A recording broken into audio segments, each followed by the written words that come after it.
Assalamualaikum warahmatullahi wabarakatuh. Hello everyone, welcome back to my channel. Bagaimana nih kabarnya? Semoga senantiasa baik dan semangat menjalani hari ya. Perkenalkan, nama saya Sofia Wiratul Hasanah dengan NPM 2010 6310 534. Saya Nafla Aulia Asyaningtyas dengan NPM 2010 6310 583. Kami dari kelas 6C, Prodi Pendidikan Matematika, Fakultas Keguruan dan Ilmu Pendidikan, Universitas Singapura Bangsa Karawang. Pada video ini, kami akan menjelaskan mengenai materi relasi rekurensi untuk memenuhi tugas mata kuliah Matematika Kombinatorik yang diampu oleh Bapak Dr. Muhammad Ridhono Negara, MPD. Selamat menyaksikan. Panas banget ya, Naf, hari ini. Iya nih, mungkin karena global warming ya, jadi suhu semakin ekstrim. Nah, jadi tugas kita nih untuk mulai peduli lingkungan, sehingga menghambat pemanasan global yang menyebabkan cuaca ekstrim ini. Tapi untuk saat ini, cara mengatasinya ya harus ada prediksi cuaca sih. Benar banget, kita bisa menggunakan relasi rekurensi untuk memperkirakan kondisi cuaca pada waktu yang akan datang. Berdasarkan data cuaca sebelumnya, model cuaca seperti model Atmosphere General Circulation atau GCM menggabungkan relasi rekurensi dengan persamaan fisika untuk memperkirakan suhu, kelembapan, dan arah angin di berbagai lokasi. Relasi rekurensi adalah suatu konsep matematis yang melibatkan hubungan antara elemen dalam suatu urutan atau deret. Dalam relasi rekurensi, setiap elemen deret dinyatakan sebagai fungsi dari elemen-elemen sebelumnya dalam deret tersebut. Misalnya, barisan atau sekuens A0, A1, A2 sampai dengan AN dilambangkan dengan AN. Elemen barisan ke N yaitu AN dapat ditentukan dari suatu persamaan. Bila persamaan yang mengekspresikan AN dinyatakan secara rekursif, definisi sebuah fungsi mengandung fungsi itu sendiri dalam satu atau lebih term elemen sebelumnya yaitu A0, A1, A2 sampai dengan AN-1, maka persamaan tersebut dinamakan relasi rekuren. Relasi rekurensi untuk deret Fibonacci F0 sama dengan 0, F1 sama dengan 1, Fn sama dengan Fn-1 ditambah Fn-2 untuk n lebih dari 1. Mari kita selesaikan deret Fibonacci hingga suku ke-6 menggunakan relasi rekurensi. Langkah pertama adalah tentukan suku awal, F0 sama dengan 0, F1 sama dengan 1. Nah, langkah yang kedua adalah gunakan relasi rekurensi untuk mencari suku-suku berikutnya.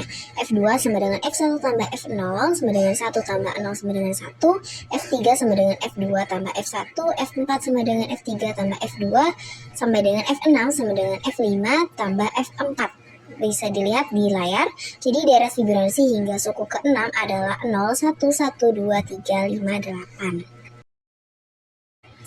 Nah, untuk setiap suku dalam deret Fibonacci, kita dapat menggunakan relasi rekurensi untuk menghitung nilai berikutnya dengan menjumlahkan dua suku sebelumnya. Selain deret Fibonacci, penyelesaian relasi ini juga dapat dilakukan dengan pendekatan serupa.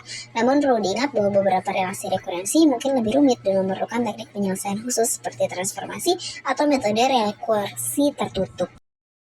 Nah, sekarang ada contoh dalam penerapannya di kehidupan sehari-hari, yaitu di bidang keuangan. Misalkan uang sebanyak Rp100.000 disimpan di bank dengan sistem bunga berbunga dengan besar bunga 11% per tahun. Berapa banyak uang setelah 30 tahun? Nah, berikut penyelesaiannya. Misalkan PN menyatakan nilai uang setelah N tahun. Nilai uang setelah N tahun sama dengan nilai uang tahun sebelumnya ditambah dengan bunga uang. PN sama dengan PN-1 ditambah 0,11 PN-1 dengan PN0 sama dengan 100.000.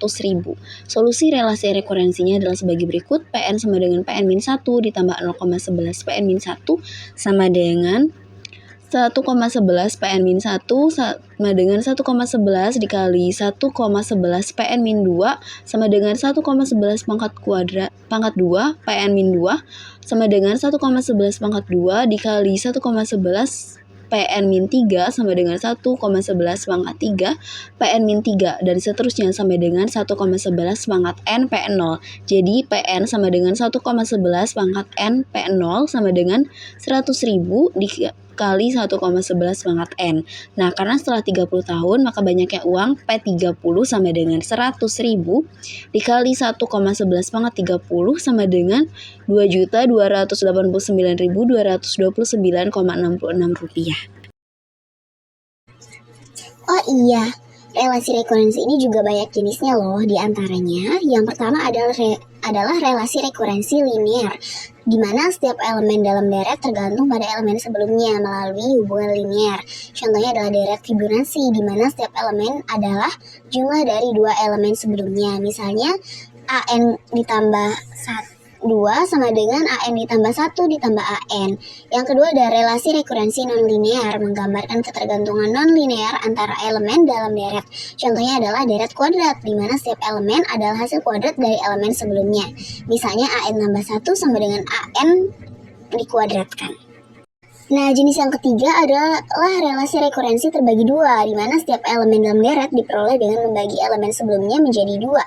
Misalnya, AN ditambah 1 sama dengan AN per 2. Yang keempat adalah relasi rekurensi homogen, di mana tidak ada kontribusi dari suku penambahan atau suku konstan.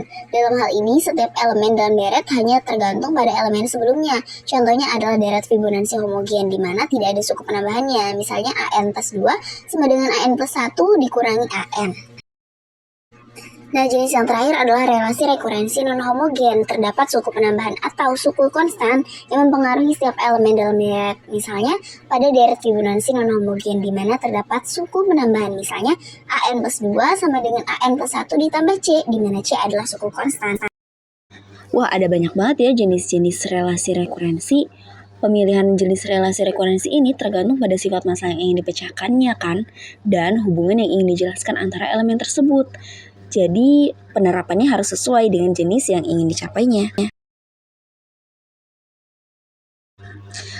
Nah, ini ada penerapan dari relasi rekurensi, di mana kita sebelumnya udah tahu bahwa ada untuk memprediksi cuaca dan memprediksi jumlah saldo pada kurun waktu tertentu. Berikutnya adalah pertumbuhan populasi. Misalnya kita ingin memprediksi jumlah populasi penduduk di suatu kota pada tahun berikutnya. Kita dapat menggunakan relasi rekurensi yang melibatkan jumlah populasi pada tahun sebelumnya, tingkat kelahiran, tingkat kematian, dan faktor lainnya, seperti perpindahan penduduk. Nah, selanjutnya pada bidang produksi atau industri gitu ya, ada proses produksi dan rantai pasok. Dalam manajemen produksi dan rantai pasok, relasi rekurensi dapat digunakan untuk menghitung persediaan, permintaan, dan produksi berdasarkan data historis dari parameter produk yang terkait. Selanjutnya ada di bidang medis atau kesehatan nih, ada model epidemiologi. Dalam penelitian epidemiologi, relasi rekurensi ini digunakan untuk memodelkan penyebaran penyakit di antara populasi. Model-model seperti model SIR atau Susceptible Infections Recovered menggunakan relasi rekurensi untuk menggambarkan perubahan jumlah individu yang rentan, terinfeksi, dan sembuh dari penyakit seiring dengan waktu. Banyak banget kan ya manfaat dari relasi rekurensi ini. Apalagi manfaat dari materi matematika yang lainnya juga tentunya tak kalah penting untuk diterapkan dalam kehidupan sehari-hari. So, kita harus belajar dengan semangat agar bisa memahami matematika dan menerapkannya dalam kehidupan. Seru kan videonya? Terima kasih telah menyaksikan video ini. Mohon maaf bila ada salah pengucapan dan penulisan. Semoga dapat membawa manfaat bagi kita semua. Akhirul kalam, wassalamualaikum warahmatullahi wabarakatuh. Don't forget to like, comment, and subscribe.